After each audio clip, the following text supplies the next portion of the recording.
There are a lot of forms of underappreciated art, and video game box art is one of them. I play mostly Nintendo games, so today we will be ranking Nintendo video game box arts. And in the title, I probably put that I'm like an illustrator or something, and I am an illustration major in college. So I don't want anyone to get the wrong message that I think that I'm the best illustrator in all of the world. I'm still learning, but here's some of my work so you can know like where I'm at. But also it's important to know that even if I was the best illustrator in the entire world, this list that I'm about to present would still be fully biased. Art is subjective, and I already know that my number one pick is gonna make people mad. So just know this is my list. This is not the best. This is David's top picks. Before we start, I have some honorable mentions that I just want to talk about really quick. The Final Fantasy Yoshitaka Amano Japanese covers are so gorgeous and amazing and like actually inspire me, but it wasn't the North American release, so I feel like I can't include it. Also, those games are pixelated, so it doesn't really represent. I wanted to mention the Mario Kart Super Circuit cover because I just think Mario has a lot of aura in this, but the colors and that wreath is like really ugly, so I just... Also, the Wind Waker HD box art I think is cool, but I hate the gold. There's this colorful version, which I like a lot more, but the gold version is the one that's actually on the box, so I feel like it doesn't count. Also, I wanted to mention the Splatoon covers. I love Splatoon, and I think the covers do a great job of representing what the game actually looks like, but there is so many colors on the screen that my brain does try to not implode while I'm looking at it. However, the reversible or alternate covers I think are really cool, but because they're like not the actual cover, I don't know, I can't talk about them. Also, the Breath of the Wild covers from what North America and like the Europe release, I really like them both, and while the North American cover is more brown and darker, I do think it actually accurately represents the game, but that makes me sad because the first teaser trailer was so colorful like the European cover, so I just kind of feel a lot of emotions when I look at these covers, so I just don't want to talk about it. Also, the real Mario Tennis Ultra Smash cover I think is really boring, but I keep on seeing this alternate version, which I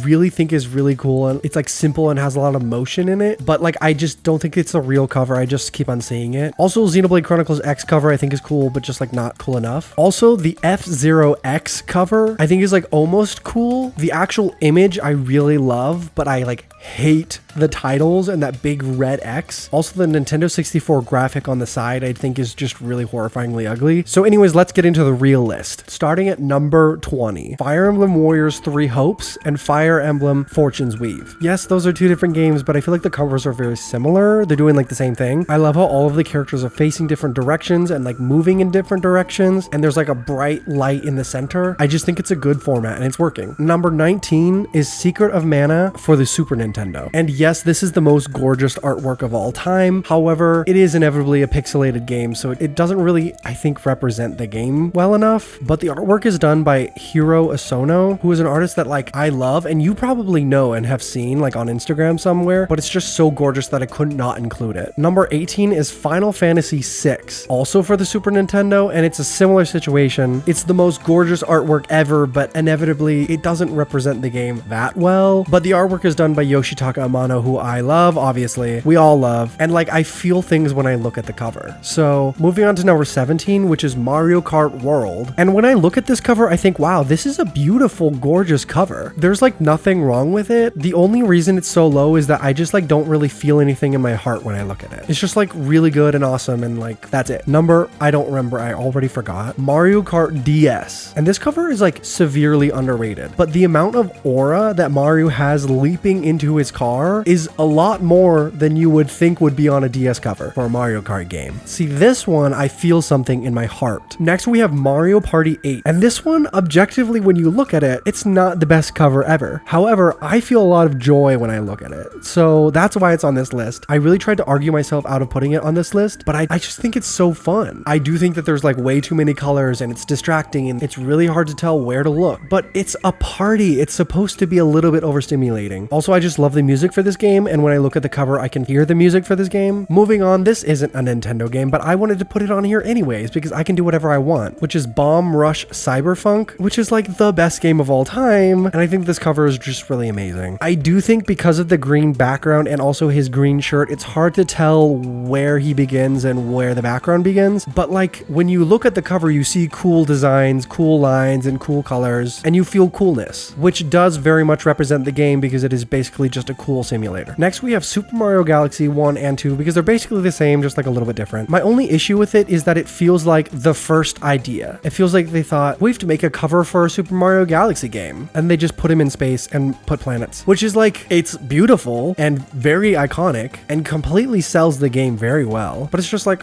okay, I got it. Super Mario Galaxy. Next, this feels wrong to put an objectively more ugly cover above Super Mario Galaxy 1 and 2, but Super Mario 64 DS, I actually really think is underrated. What I love about this cover is the motion. It feels like Mario is like, first off, like running forward, of course, but also like kind of fumbling and tripping forward. Like he's gonna fall out of the box. And same thing with Luigi. He's like actively falling over, and the grass motion blur really adds to the situation. I feel like there's a little bit of like Frutiger arrow, not a lot, but like a little teeny tiny bit in here somehow. I don't know, the kind of poorly computer generated graphics like adds to the aesthetic, I feel. Anyways, next is Kid Icarus Uprising number 11, and it's just a really pretty cover. There's just nothing wrong with it. There's this swooping line from the horizon that enters into his wings and goes through his bow and arrow. It's just really pretty, super simple. Before we get to my top 10, I do want to talk about my dishonorable mentions. There are a lot more ugly Nintendo covers than I'm about to talk about right now, but these are just the ones that I could think of really quickly. First off, the obvious one, the Super Mario Wonder Switch 2 Edition Plus Meetup in Bellabelle Park.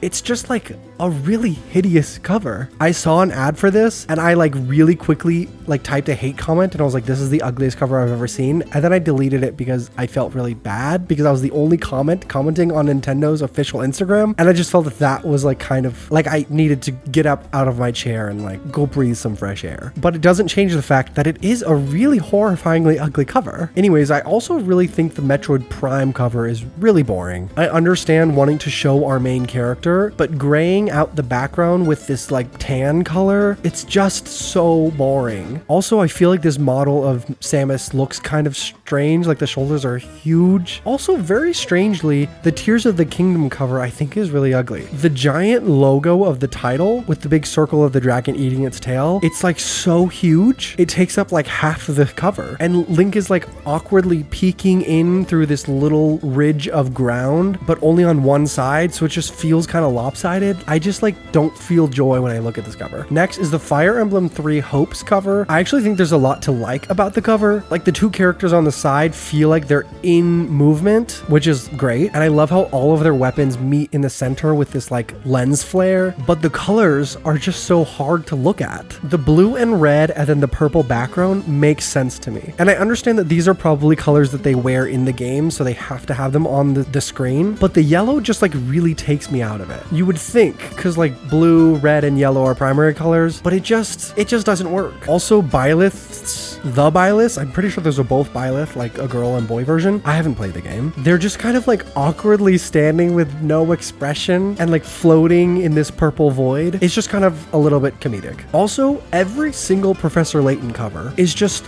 horrifying to look at. It's specifically like an advertisement / marketing for the game, because there are sometimes good artworks on them, but then there's like boxes of all of these mini games. I understand they're trying to like explain what the game is. It's just hard to look at. Okay, moving on to my official top 10. Number 10 is Majora's Mask 3D. First off, it's like an illustrated artwork for me as an illustrator. I love. Also, this giant circular moon with his like evil face. It silhouettes the title and also brings us down right to the center where Link and his little mysterious eyes are staring at us. And then from there, there's atmospheric perspective showing the rest of the characters. I just think it's a really well illustrated cover. Next, this is also one of those that is like kind of objectively not that good of a cover, but like I feel so much when I look at it. Animal Crossing Wild World. Seeing the whole world and also this like sunset color in the center fading down into the stars. There's something so nostalgic about it and so like human and beautiful. I think the like characters and trees kind of look like slapped on. It's not like the most well crafted artwork, but I do think it's very cute and also objectively more appealing to look at than most of the other Animal Crossing covers. Number 8 is Donkey Kong Bonanza. And is this the best Nintendo game of all time? Well, yeah. And I think the cover is very solid. I think you can feel the power of his punch, which does accurately market what the game is about. Also, the texture on his fur on his arm like looks really real for some reason. Also, the little lightning effect effects with their magenta and cyan edges, I think is just super fun. I don't have like a lot to say about this one because I just think it's like really fun and cool. So anyways, number 7 is Super Smash Bros. Ultimate. I think all of the Smash Bros. Covers have always been very epic, but this one specifically feels very like grand. It feels like there's more characters on the cover than there usually are, and like every single one of them is in like a really incredible action pose. They're like leaping down from the heavens, and there's this little lens flare effect in the center. Also, it has like a painterly style. It just feels like it really works for an Ultimate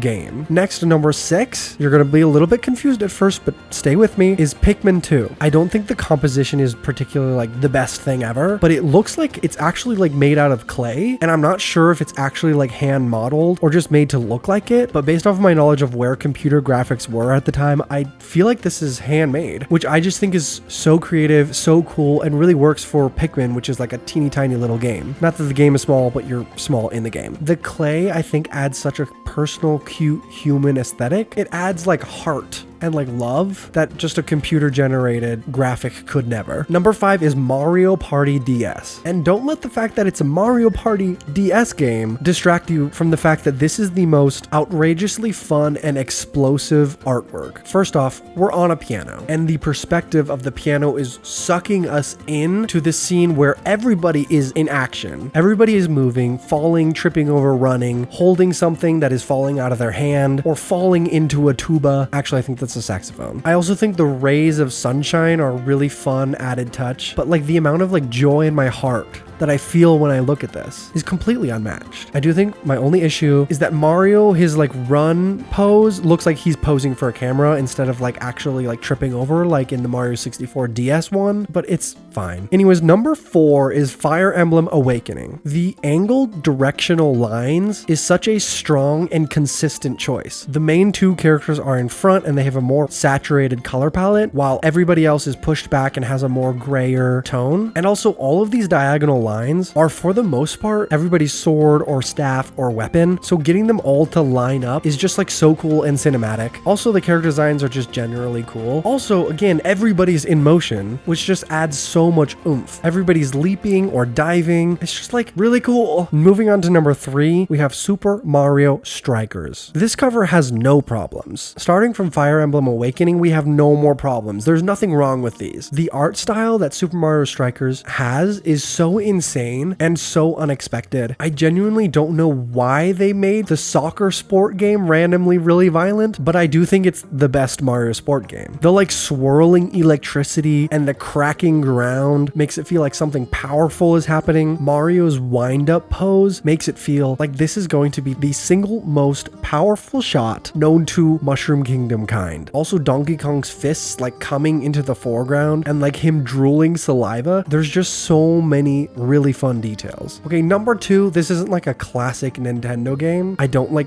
really know who owns it, but like Nintendo does own it, but it's Sin and Punishment Star Successor. This is genuinely one of the most bafflingly insane artworks I have ever seen. This like horrifying demonic monster is the coolest thing I've ever seen. And in general, this artwork is just like really well done. And the size difference of the giant demonic monster versus our protagonist, which I don't remember his name, and the giant claws of this monster reaching out creates the perspective, the like crumbling infrastructure of whatever it's destroying. If you were to see this on store shelves, you'd say, hey, I have to play that. Moving on to number 1. This is like technically a Capcom game, but it was like only on the Wii. Also, on first glance, you're gonna think it's ugly, but please look at it a little bit more. Open your mind. The number 1 is Monster Hunter 3 Try. I think all of the Monster Hunter game covers are very cool, but I think this one is the best and my favorite. So first, we have this clear guiding line. This giant sword, which is made out of bone and fur, clearly from whatever monster this character has slayed previously. It guides us from where we are in the foreground into where the main character is and leads us up to this giant monster. I don't remember the monster name, but it's huge. Similar to the last one, putting this figure right up against this giant monster immediately creates this underdog story of how is this one person going going to slay this giant monster. Also, everything's in motion. There's giant splashes from the water, which again helps describe how powerful this giant monster is. And there's little other monster critters running away, maybe because they're scared of how powerful and giant the other monster is. Also, I think this computer generated graphic is like randomly really realistic in a more earthly color palette than other Monster Hunter games. I think after this, the other Monster Hunter game covers are very colorful, but this one feels really grounded in reality. Like this bone sword is really dirty. Because the color palette is more naturalistic and the graphics are more realistic, it feels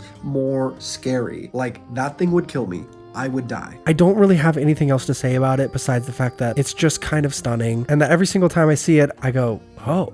And I kind of just can't look away. So let me know if you agree with this list. If you want to join the friend group, you can subscribe. We like play Smash Bros in my room until 3 a.m. And if you completely disagree with my list, then let me know.